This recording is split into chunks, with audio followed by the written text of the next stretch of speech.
I know it sometimes seems like I continue to play this game for purely masochistic reasons, but I can assure you, I do sometimes like to have some fun. And what better way to do that than to pick up another achievement I haven't done yet? That's right, as you can probably tell by the Livonia continue game button here, I have been playing a little bit of the new Lions of the North DLC and the 1.34 update. I'm sure you'll be seeing a fair share of different countries, and all I can really hope for is that no one else is also picking up Lithuania. So if I cross my fingers correctly and everything is great, then allow me to be the first person to show you how Lithuania should ideally play. Now, personally, I think that the mission trees included in this expansion and update are some of the best that the game has ever had. First, they have the branching missions down here with the Origins update, which are really cool, and now we have a couple of extra things. For instance, different ways of completing the same mission, which grant different rewards. Of course, the overall goal as Lithuania is still to form the Commonwealth, which will then be known as the Lithuanian Polish Commonwealth, because you're cooler, so your name goes first. And while you're playing Iron Man, of course, you can get this achievement right here.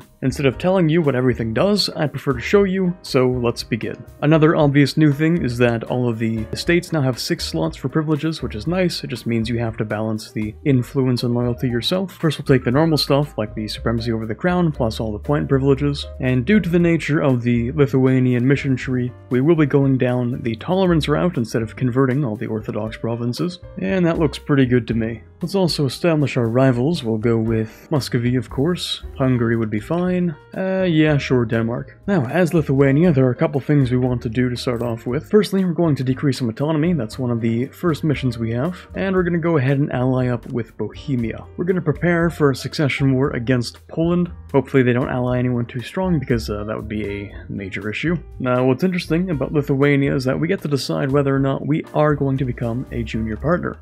There is a very valid path to being a junior partner, although I personally wouldn't. But if you choose to do so, then you get some stability cost and monthly autonomy change. Of course, that's going to give Poland a god king, but that shouldn't last too long. Let's hope for a decent leader, because we're gonna need them. Alright, yeah, I'll take that. That's pretty good. Just to make sure I'm not gonna spend all the manpower on making this war successful, I'm gonna take out a couple of burgher loans, and we can take out like 1 merc stack. Alright, now, the Polish succession shall be fixed. We have a pretender on the throne currently, of course, so we have to remove this false king. This also gives us a subjugation against the Livonian order, which we'll take at some point, but first we have higher priorities. Now, Bohemia wants some land, and, you know, we'll tell them, sure, no problem, you can have whatever you want. In reality, we're just going to let them get sieged. Or on second thought, this might actually just be a really easy war. They don't seem to be standing a chance. Yeah, I probably didn't need those mercs. Well. Honestly, I kind of expected Poland to go for Bohemia instead of me,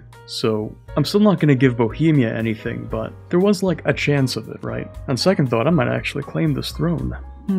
Yeah, sure, let's do that. Alright, let's take that capital, please. This is like the 4th time we've had to try and take this capital. There we go, alright. Okay, we can form our union, take max money, and that's pretty much it. There's nothing else I want to do. Bohemia can cry over it. I don't really care. Beautiful. Now, Poland, obviously doesn't like me that much. But that's okay, because we're gonna force them to like us. Now, let's try and immediately get this personal union over with these guys as well. They've broken the alliance for us. How nice of them. And then we'll gather our strength to fight the Emperor in order to get Bohemia. If we're lucky, they'll just die and we'll get an immediate succession war. And if we're not lucky, then of course we get the event that sort of forces him out. Now, if you don't mind me, I'm gonna go around and sell a couple of my transports because they're very useless. And then I can use that money to buy a couple of barks and maybe a couple of galleys. Also, France is not particularly fond of Austria, so if I can try and be friendly with France, and well, who knows really how much time we'll have, but we can at least try to work something out with that. The Paradox gods have smiled upon us today, since our truce with Bohemia is up and we still have our claim on the throne.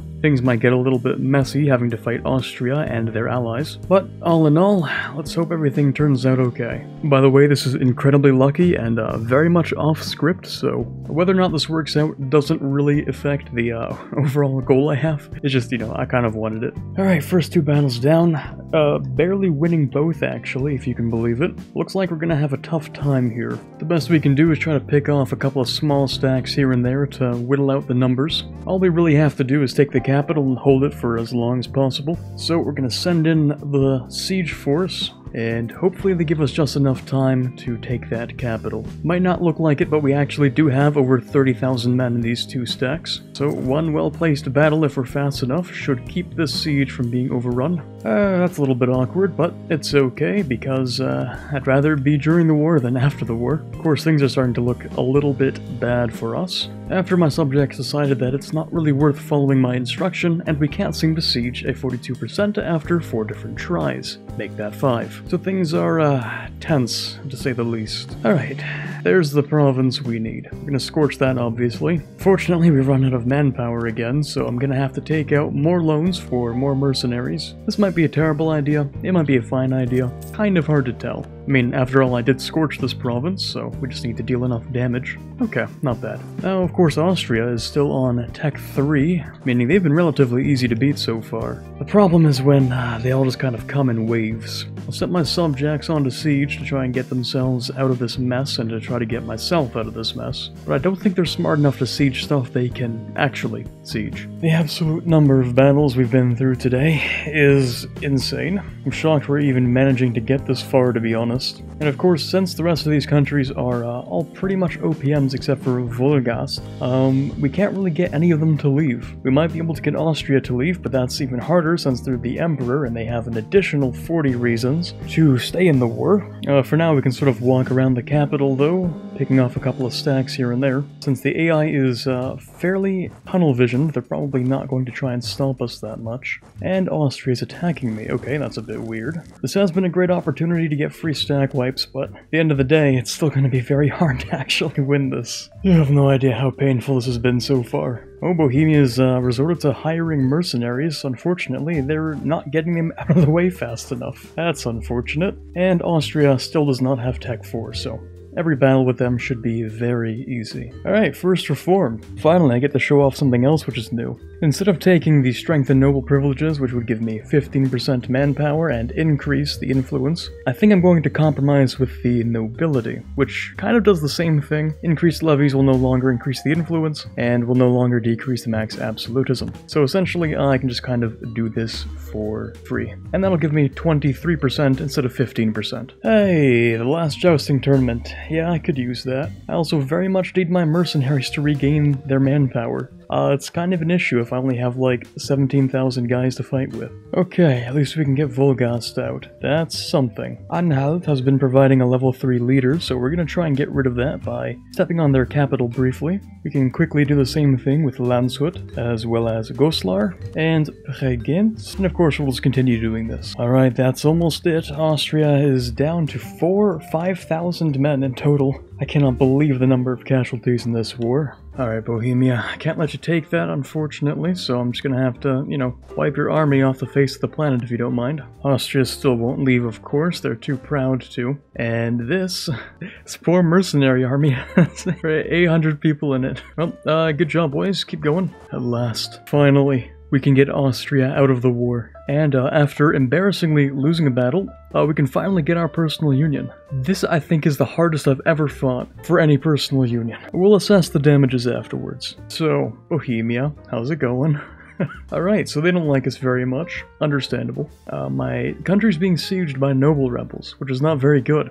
We are in debt, a lot of debt, and yeah, we're gonna have to fix a few things. We are somehow still alive though, so that's always a good sign. It's rare to have a situation this bad. So yeah, welcome to a new disaster save run, guys. I'm joking, of course, it'll be fine. On the bright side, we are safe from outside threats. All I have to deal with are the internal ones. Still might be a little harder than I thought it would be. Yeah, we're currently sitting at around almost 2,500 in debt, just casually. And bankruptcy isn't really an option, because if we go bankrupt, then our prestige drops all the way down to minus 100, I think. And Poland's liberty desire goes up to 100, probably. So that's not a good idea either. In all honesty, the best thing I can probably do is wait around, build up more manpower, and then maybe invade Muscovy and steal money. Well, I can sell a few titles. Even if my autonomy ends up being relatively high for a while, I can just keep on decreasing it every couple of years. So we'll use that to hire a couple of men to make sure Poland still likes me. And we can probably pay off like one loan. Okay, we're at positive income. That's the first step towards paying off that at least. The next step would be to beg your allies.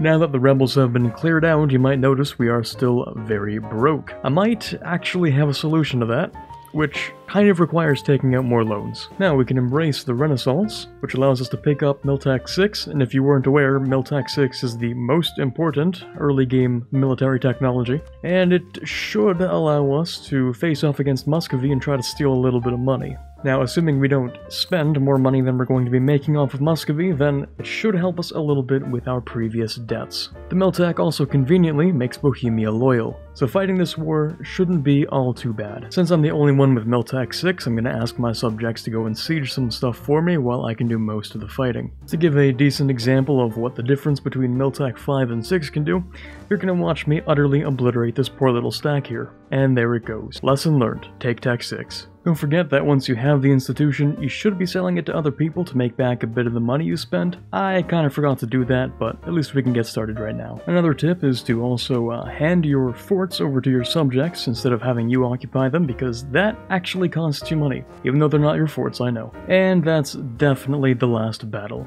Alright, we'll take full money plus war reps plus a couple of the provinces over here that I need for a mission anyway, and we'll come back in 10 years once the war reps expire to collect some more. Now, I'm no mathematician, but I'm pretty sure we spent less money than we just gained in this war, which is a good thing. I should also mention that your Miltech passes on to your rebels, which makes this a lot easier to deal with. Fortunately, my subjects have not gotten the Renaissance yet. This, however, is a bit of a gamble. One which paid off, evidently. Look at that beautiful, positive income. Can make a grown man cry. Now it's time for the first idea group, and as you might have known, there have been a lot of balance changes. For instance, quantity is no longer the go-to pick for a lot of the early game. It's still good, mind you, but it's not really as good as it used to be. Today we'll be picking up aristocratic because I think the changes are really positive, including the development cost decrease, reducing general cost by 25%, and getting an additional leader siege. You know what else is interesting? It appears Hungary has no manpower whatsoever, and France would not help them if we tried to attack them. Well, I could use a little bit of extra money. I also shouldn't really have to do anything, which makes this much easier. Well, see you later then, Hungary. Enjoy your fade into obscurity. Now that I've given Bohemia a bunch of land, we should have a couple of favors to increase the trust with, and of course, they do appreciate the fact that we gave them a bit of land. Also, I can pay back a few more loans. Okay, I swear I'm not cheating this run, but if I get a personal union with Brandenburg, here's your forewarning. It's entirely natural, and exceedingly lucky. Okay, government reform number 3. You're going to give us 2 extra promoted cultures and a couple of bonuses, because in order to finish this mission down here, we're going to need to accept 4. Or of course we could culture convert things, but that's kinda cringe, so. Alright, Muscovy, we're coming back for round 2 because I still need money. It won't be as easy, but I do still have 1 tech advantage, so that's something, I guess. Alright, Bohemia, let's get ready to defend this fort. First we'll attack this stack over here, just like that, perfect. Alright, let's clean this up. This war's pretty much over, I'm just gonna hang out in the back and get a little bit of money. Now for the second idea group, I could pick up a couple of different options. Espionage, diplomatic, and influence are all very decent, but in this case I think I'll go with influence. Okay, that's all I'm looking for from this war. Again, full money plus war reps, and then these provinces over here so I get closer to finishing that mission. And just like that, we're now debt-free. Huh, you don't say. Yeah, that looks pretty sus. Right? I guess this save's going in the Discord, just like you should, because, you know, it's got cool people in there and stuff. Right then, anyway, so now we have 2 electors. Cool. I guess now's as good a time as any to finish off this mission. France, how did this happen? Where did the Danish come from, France? For some reason, the following missions give me a claim on West Prussia, but not East Prussia, so I'm debating whether or not I want to take that right now. So I could try to take most of that right now, but it's likely not a good idea. You know, technically these guys are in the HRE, and until I'm Emperor, I can't really do much about that. So for now, I'll take pity. And a memo. Okay, Denmark, you already know what I'm going to ask for. War reps, these 2 provinces, and Neva. Nice, now we can complete this mission. Okay, France wants to take Naples. But so does Castile. Unfortunately, Aragon is already sieging that down, so France, I don't think that's going to turn out very well for you. Well, we could give it a shot, I don't really care that much. Besides, we make plenty of money. Yeah, I mean, you can't really say it was unexpected. Well, good luck, France. Alright, at last we finally stabilized the interior. For some reason, when it says all estates loyalty at least 55 or greater, it doesn't actually mean all estates. I'm just gonna pretend that that's working, because at least I get to finish the mission. The AI is oftentimes very frustrating. I wonder if you can see why. If it weren't for me, they'd have already lost. I don't understand. I don't understand it. I just can't. I can't understand it. I don't know why they wouldn't just attack to defend the mountain, but okay, that's cool. I'm just gonna go back home. They didn't even take the personal union. Alright, buddy. In other news, I have my own problems to deal with. Now, for the Tier 4 reform, one of the ones I like to take is to expand the temple rights, because the additional 33% local tax modifier nearly doubles the effect of a regular church, which of course makes it incredibly powerful in the early game. Later on, we're not really going to need it, so we can change it off of that, but for now, pretty good. Now, seeing that we've moved past needing money from Muscovy, I've decided this next peace deal is going to be entirely conquest. Full influence ideas makes the diplo cost of this pretty negligible, so we don't really need any more claims. Now, to get started on this tree down here, we're gonna need to give the Cossacks a little bit of something. They can have their regiments, that's fine. So we can click on this, and then we can take the land back. Damn it. Alright, it is what it is. You know what? That's acceptable.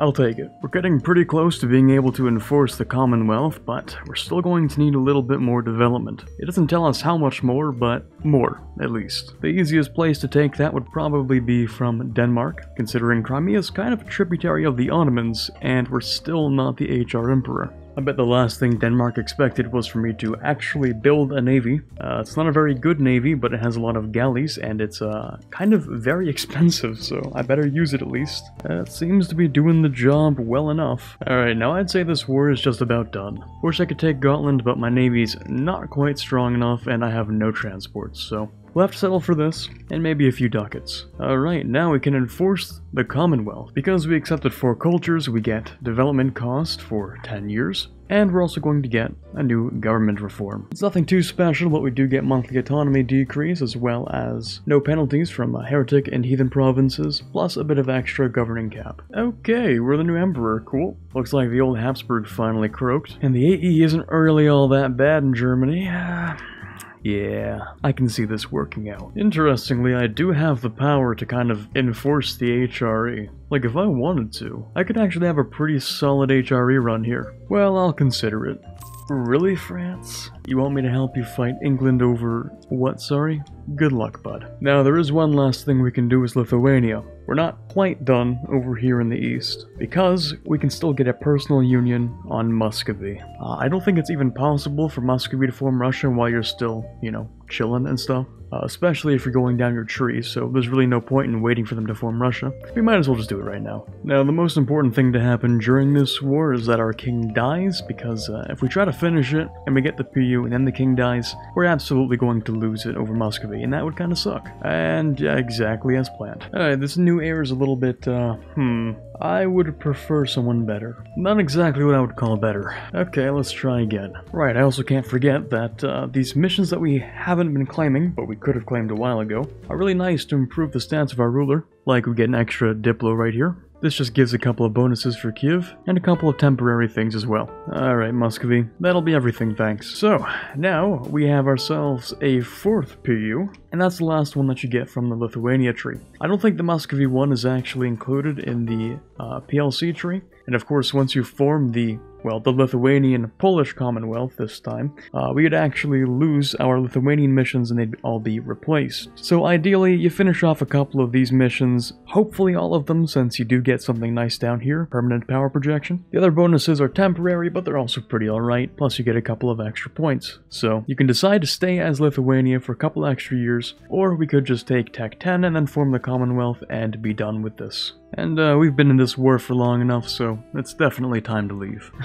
And we become papal controller too, alright. Maybe this run's doing a little bit better than I thought it would. Now we finished our religious settlements. Next we can finish up the Magdeburg Laws, which gives a couple of provinces some nice bonuses, and also improves our national ideas, which I'm not sure has been a thing in mission trees until now. So regularly we get plus 10% national tax. Once we do this, it turns into development cost and goods produced. Good lord. Honestly, I was expecting 20% tax, but I'll take it. I'll definitely take it. You know what, that's acceptable, I'll take it, whatever. At this point I don't care. Now that the succession is secure though, I'm gonna go ahead and add myself to the HRE. Because why not, right? So now, as the rather large country that I am, kind of sent the Imperial Authority all the way over there. And if I really wanted to, I could add more people to the HRE. You know what, I'm not going to, not today, but maybe if I decide to continue for fun. Well, we're pretty close to embracing the institution, so I might as well make that go a little bit faster. And there we are. Now we can finish this mission over here, which grants us, let's see, tech cost decrease for 20 years, which that's awkward, I kind of just, right, anyway, and 3 innovativeness. Now, Tier 5 Reform. This one's one of my favorites because usually I get to decrease my leader cost even more. But there's also this one over here which gives you beta corruption, but all of your kings are going to get an extra 1 admin. Now, of course, that's super useful, but I think I'm just going to spam out professionalism first and then maybe swap over. By the way, it costs 18 mil points to recruit a general, so yeah, it's a little bit broken. The next idea group will be humanist, because why not? So now that we have admin tech 10 and I've boosted stability up to 3, we can form the Lithuanian Polish Commonwealth. Now I'm just going to do this for the achievement. I would prefer and recommend that you stay as Lithuania, just to finish the missions, and then form the Commonwealth to go down their missions, but for the sake of doing today's achievement and showing off the new stuff, I'm going to go ahead and do that. So of course we inherit Poland. We have a whole lot of new missions to go after, like a lot of new missions that we've already finished. And if we want to, we could swap our ideas. Let's just take a look. So the Lithuanian Polish Commonwealth ideas gives you quite a lot of manpower, tolerance of heretics as well, land leader shock, discipline. We keep the new Magdeburg Laws, which is really important actually, I'm glad they did that. Diplomatics cost, all estates loyalty equilibrium. We keep our Cav combat and winged hussars. We get national unrest and technology cost decrease, as well as governing capacity. Very nice stuff. I think the point was obviously to upgrade the previous Lithuanian ideas once you form the Commonwealth, and I think that was done well. So we'll wait for one day, and there we have it, the Uncommonwealth. I was kind of worried. I thought maybe, you know, the beta branch wouldn't allow you to get achievements, but here we are. So that is Lithuania in 1.34. A couple extra things like Brandenburg and Bohemia here and there that aren't really to be included, but either way, having Poland and Muscovy as PUs is really powerful. And I know Poland does get Bohemia and Hungary and stuff, but either way, you also have the ability to get a personal union on Sweden. And at the end here, you have a little bit of a disgusting bonus by proclaiming one of the hegemonies. You can read this yourself by pausing the video, but it's a little bit, yeah, it's a little broken. Anyways, thanks for watching, I hope you enjoyed the video, and be sure to check out some of the other nations that were also included in the 1.34 update and the Lions of the North DLC. Personally, it is one of my favorite DLCs thus far. Anyway, that's it for today. This is Quarbit signing off, and as always, have a fantastic day. Big thanks to the patrons this month. All of these people get early access to videos, so if you want early access to videos, all you have to do is check down in the description and subscribe to the Patreon for at least $1. And if you're looking for something else to watch, I'd recommend these videos up on screen.